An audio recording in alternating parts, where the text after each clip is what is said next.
I'm going to walk you through some of the steps I take for the year 22-23 for filling student holes and schedules. I know I've made a video in the past. I'm going to show you maybe another way that you can do this as well.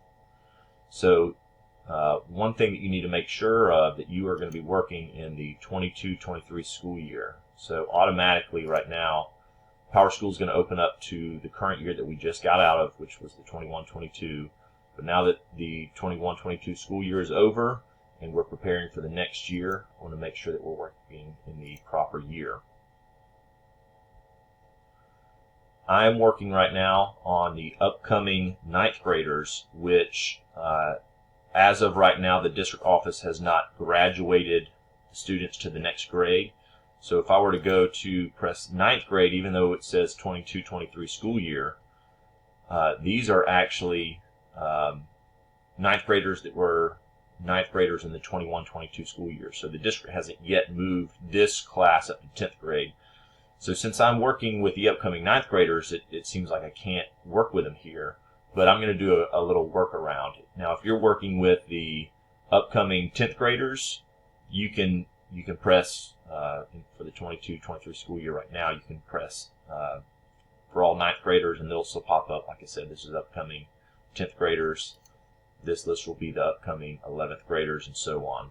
But for me to get to the upcoming 9th graders, I'm going to do a little workaround. I'm going to go to PowerScheduler, and you don't actually want to work in PowerScheduler after you commit a schedule. I've already committed the master schedule, so anything I do in PowerScheduler will not actually, it won't save, it won't transfer over. So, but for me to get that list of students, here's what I'm going to do. I'm going to go to PowerScheduler, click on Students, and I'm going to click on Next Grade Level 9. So these are the 21-22 8th graders who will be the 22-23 9th graders. I'm going to select these students. And this kind of tricks PowerSchool. So again, I'm in PowerScheduler, which if I started working on their schedules right now, they wouldn't save. So what I'm going to do is I'm going to go back to the start page. When I go back to the start page, those students that I just selected populate down here. So now I can actually go and work with these students. So what I'm going to do is I'm going to click Student Screens. And I'm going to open up a few different screens right now. Before I do that, I'm going to copy this, paste it there, because I'm going to work with the same students and have a couple screens going. For one of the screens, I'm going to go down and do Matrix View. And in some of my past videos, I show you this as well, and the reason I do it. But I'll walk you through this step again. Let me go to this one, and I'm going to modify the schedule.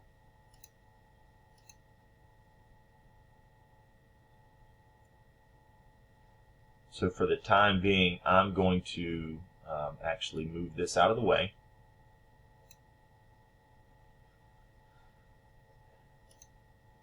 And let's take a look. I've already worked through a lot of these students. I think one of the students I need to work with right now, the next one is, let's see, Crystal Ray. So Crystal Ray, we see, has 2 different classes that she's missing. So what I'm going to do is I'm going to go down here and pull her up on this screen.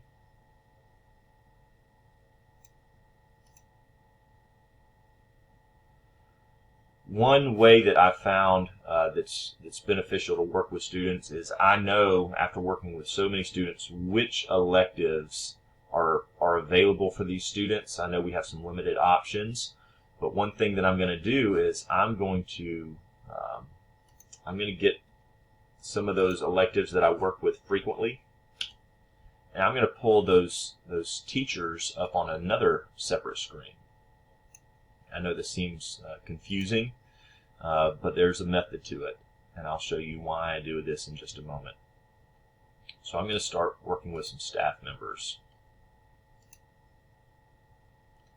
Okay, some of the different electives that we're utilizing is going to be Edgenuity. It's an online course where students can take some of their elective courses through this. So I'm going to pull up the schedule for some of our Edgenuity teachers. So Matthew Brazel is teaching first and second block Edgenuity. I'm going to copy this page.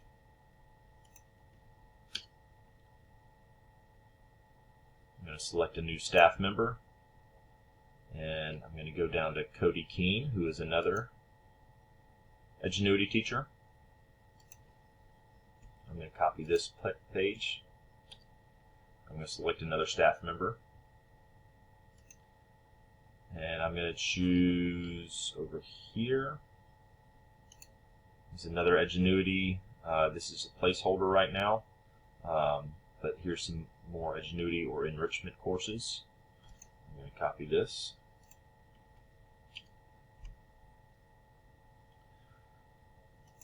I know we have a teacher that we've recently hired or about to hire that's going to be teaching some career prep as well as a business software applications class. This is, you can see on his schedule, I'll pull it up a little bit, he's already maxed out a lot of his courses. He can max out at 25, he has 25 in this one. He still has room for 10 more students in this one, so this is one of the courses I've been using a lot of. And I'm going to do one more teacher right now. I know that Miss Way, who is our health sciences teacher, has some room in her Intro Foundations of Health Sciences class. So she has some room in third block and in second block. And these are classes that a lot of our freshmen, some of our freshmen can take. So if I go back to this student, we see that she's missing her second block class first semester and first block class second semester. I want to do a quick check. I see that she has English 9 honors, World History honors, Biology honors, but it looks like we're missing her science class, or I'm sorry, we're missing her math class, which would be an honors geometry is what I imagine she has requested. So if I go over here,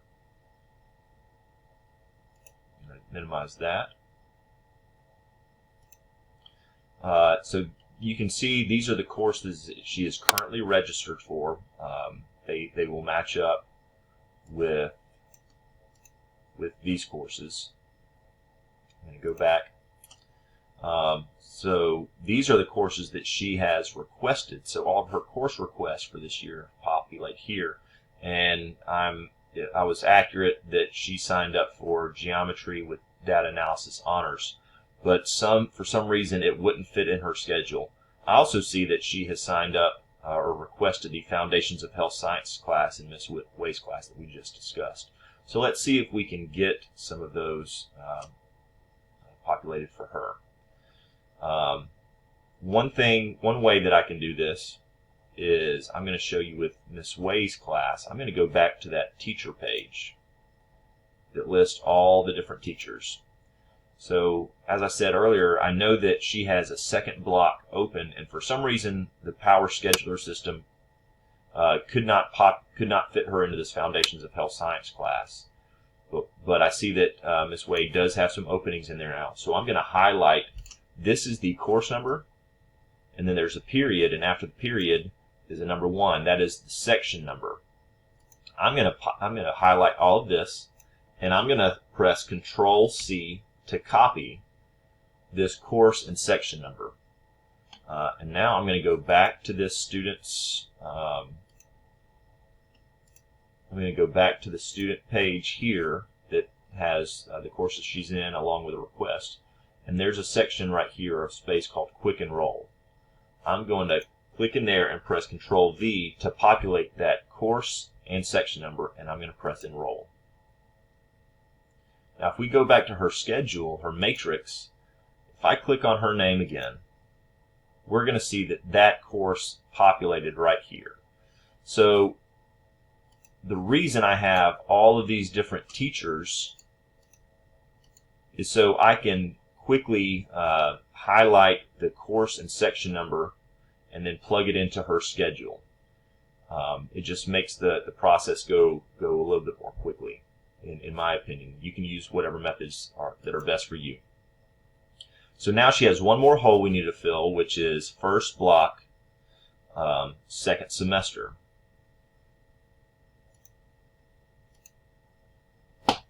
So let me go back to this. The other course we know that she wanted was Geometry Honors. So let's see if there's a way we can do that. What I'm going to do is I'm going to go to Manually Schedule a Student. And this brings up a whole nother screen. And it shows all of these courses are courses that she has requested in the request. So again, it matches up. It matches up with that other screen we were looking at. So let's see where we have some geometry with data analysis honors courses. I know that we have a first block first semester as well as a fourth block second semester.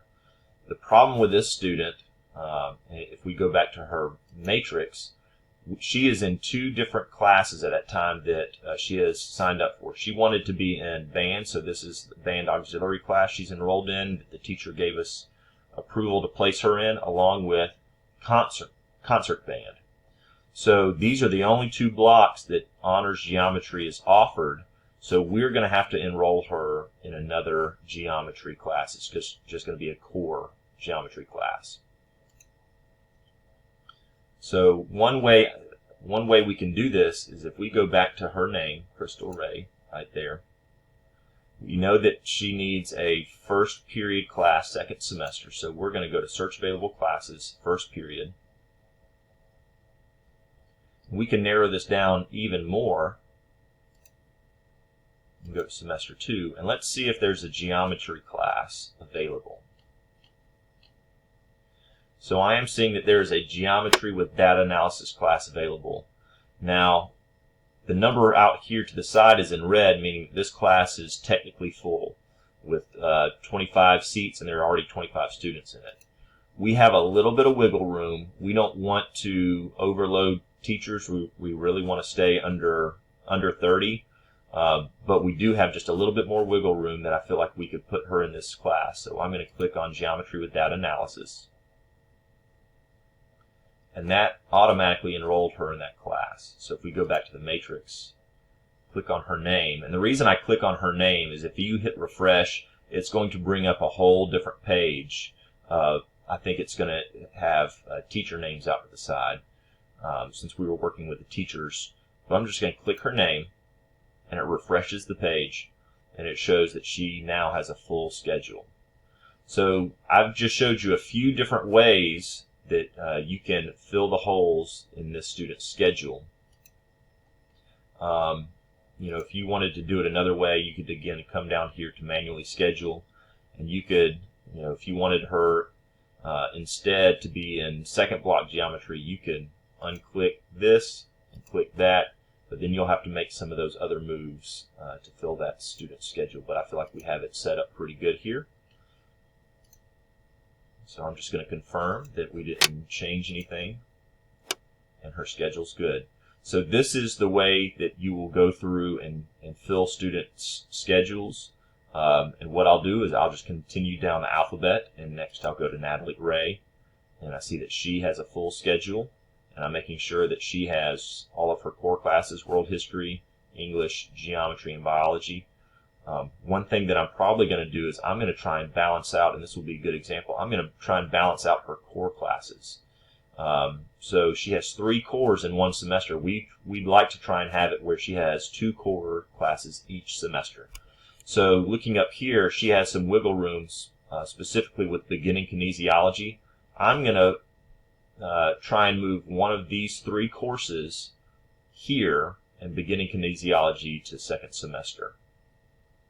So let's go back down, and we're now working with Natalie Ray. And we don't have to do a quick enroll or search for classes since she has a full schedule. I'm just going to go to manually schedule this student. Like I said, we can play around with beginning kinesiology. Right now she has second block, first semester. And she did have biology in first semester. Let's see, what are some other ones? She has geometry second semester.